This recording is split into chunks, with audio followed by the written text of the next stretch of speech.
ನೀರು ದೋಸೆ ಆಪಂಗಳು ಬಿಳಿ ಮೃದು ಅಕ್ಕಿಯ ದೋಸೆಗಳಾದರೂ ಎರಡಕ್ಕೂ ಬಹಳ ವ್ಯತ್ಯಾಸಗಳು ಇವೆ.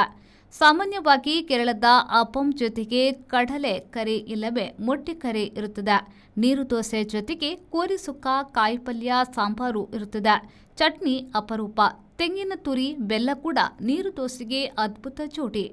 ಆಪಂ ಹಿಟ್ಟನ್ನ ಕಡೆದಿಟ್ಟು ಹುದುಗಿಸ್ತಾರೆ. ಬಳಿಕ ತೆಂಗಿನಕಾಯಿ ರುಬ್ಬಿ ಹಾಕಿ ಮಾಡುತ್ತಾರೆ. ನೀರು ದೋಸೆ ಆಗಲೇ ಅಕ್ಕಿ ರುಬ್ಬಿ ಕೂಡಲೇ ತಯಾರಿಸುವುದಾಗಿದೆ.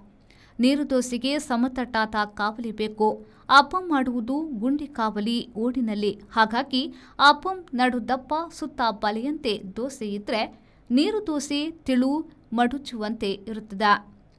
ಆಪಂ ಹಿಟ್ಟು ತುಸು ಮಂದ, ನೀರು ದೋಸೆಯದ್ದು ನೀರಾಗಿರಬೇಕು. ಇವೆರಡು ಪ್ರಾದೇಶಿಕವಾದರೂ ತಮಿಳುನಾಡಿನಲ್ಲೂ ಕೆಲವೆಡೆ ಇದೆ. ಈಗ ಹೋಟೆಲ್ಗಳು ಇವನ್ನ ಹಲವು ಕಡೆ ಒಯ್ದಿವೆ.